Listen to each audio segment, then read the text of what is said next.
Hi guys, it's been a minute, right? So we're back and I'm gonna have to have a drink of tea. That's very thirsty work. Oh, that's lovely. Very nice. I'm really a tea man, not a coffee man. So don't worry, I'm not undressing. I'm just taking a knife off my belt to show to you. And what we have today is a knife that I received for my birthday from my family. Show it to you now in a sec. And I've been using it an awful lot the last month. It's nearly a month now since my birthday, so it's not too late to send me presents. Now, what we have here is the Roselli, and it's the Heimo. And of course, got to show off a little bit now and turn it this way to you. We have, my family got the Eagle Ridge Survival name engraved on it. So, Roselli knife, made in Finland. It is this UHC steel, which is a ultra high carbon steel, and this is a fantastic knife. Most knives that come from the Scandinavian countries are fantastic because they're not really over preoccupied with Rambo, and they're more interested in a knife that works, and they all tend to be that Pugo type, approximately palm width Scandinavian grind. Now, this is a knife that I've been humming and hawing over a good few years, and I never bought it. But I'll tell you what, if I didn't have this knife tomorrow morning, I would replace it tomorrow morning. It's fantastic, I really love it. I've big hands, so if you've got big hands, it's really going to suit you, you know. And this hump here, which you think might be a bit of an issue, it's not at all. It's this is highly ergonomic, this knife. Beautiful to use, beautiful to look at. Comes in a nice sheet. We have a matching ferro rod, which I've scraped a few times. I haven't really been using it. This is my Sunday ferro rod.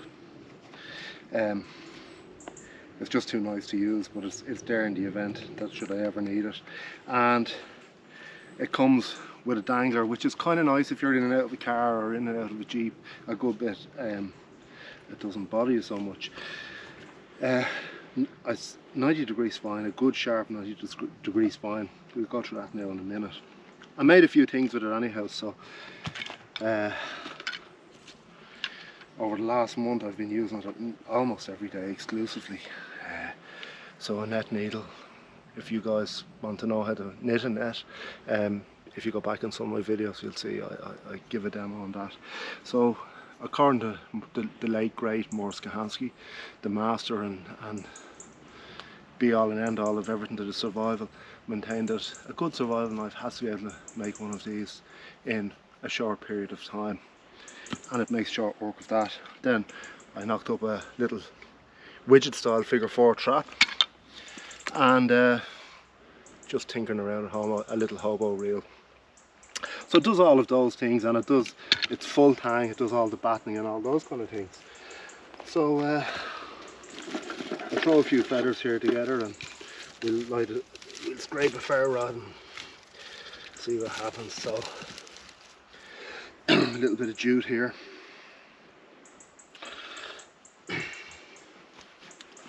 And I'll take out my trusty and certainly not Sunday ferro rod. I light my fire, which is starting to look somewhat anorexic, but still functioning nonetheless. So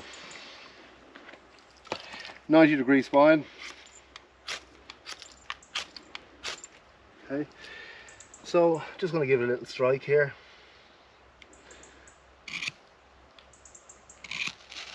And there we go. Okay.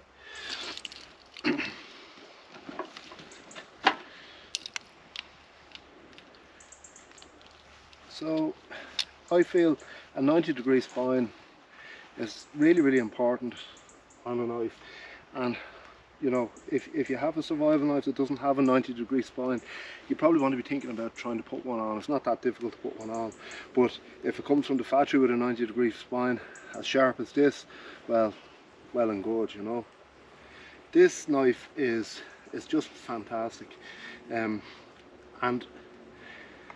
what you learn about a knife, there's a couple of things that you learn about when you're making feather sticks in particular. So feather sticks are very, very demanding in terms of pressure. I'll try and put these out now. But a feather stick, or feather sticks, are very demanding when it comes to making them, because you're really bearing down the knife as you're drawn towards your angle that you've made on your stick to try and make a curly feather stick. And after about 10 or 15 minutes making feathers, you really know how suitable your knife is for long-term carving type requirements. Another one that's great for that is like when you're making figure 4 deadfall traps. You learn pretty quickly, and you learn the fulcrum point on a knife when you're carving out something like a stick like this. So if you're carving out a net needle, the Mora Garborg, great kind of survival knife, but it has this quarter round, and it's, although fantastic for any form of skinning, very, very fine and dexterous carving can be somewhat troublesome with it. This, on the other hand, has a much finer point, and there's no problem carving stuff out like that. Any knife can carve something like that, but the purpose that, so when I get a knife, the first thing I do is I make a bow drill set, because one, you have to batten down a hardboard, so you've tested your knife for battening and its resilience and strength and in design integrity for that, and then you've to move on to making your spindle, so you're carving for quite a while, and then you have to use the tip to bore out your initial impression to drill. You drill down, and as you're drilling down, you're causing this there's a change in your timber format, because you're seasoning it now. It's like fire hardening because of what you're doing on the face of the hardboard. With the spindle, you're generating friction and heat, and that changes the integrity of softwood. We always want to be using softwood when we're bow drilling, but that changes the integrity somewhat, and we now have to carve our keyhole notch out of this pre-hardened drilling that we've made. And that is it's a big test for a knife's edge, and I've had a lot of knives that have they've kind of broke away on the edge when you're trying to carve these out. This hasn't. Now the Rockwell is quite hard on this, but yet it hasn't chipped or anything like that either when we're doing a lot of battening and some cross battening as well. What are the downsides of this knife? I don't really see any downsides.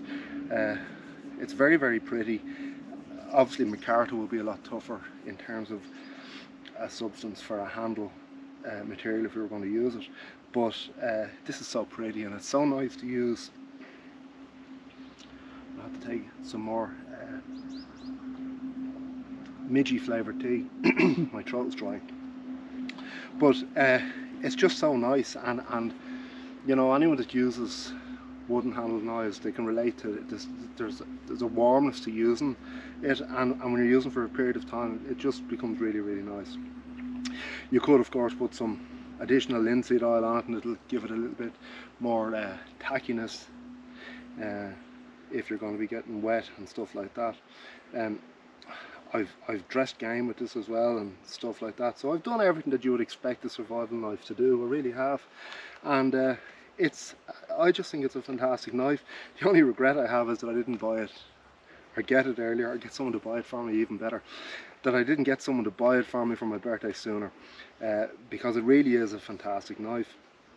I'm highly, highly impressed with it, and you know, I've had so many knives over the years. It's really difficult to impress me with a knife now, but so where does this lie in my kind of favourites of knives. It's up there with the Genesis, it's up there with Rob Evans knives, and it's up there, you know, I love the Mora Classic as well. It's up with those kind of knives. Like, I mean, it's a really fantastic knife, and you know, it makes me smile every time I use it. I like it. It's you know, there's something nice about a knife that has been born out of function.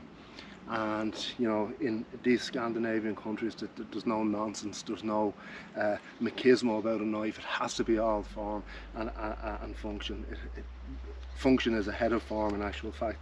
They don't really care what it looks like, as long as it functions properly for all the requirements that they may have, from getting fire going to maybe skinning a deer, skinning a rabbit, and gutting a trout. So guys, that's pretty much all we've got for you for today. But we will be back sooner than we were the last time. We're going to try and, I suppose, at least get one video up a week if we can. Just, you know how it is, life gets in the way, and look, I think you fall 1 or 2 weeks out of fashion of doing a video, and then it becomes an ordeal to try and get a video up. So guys, thanks for bearing with me, and we hope to see you again next week. Take care.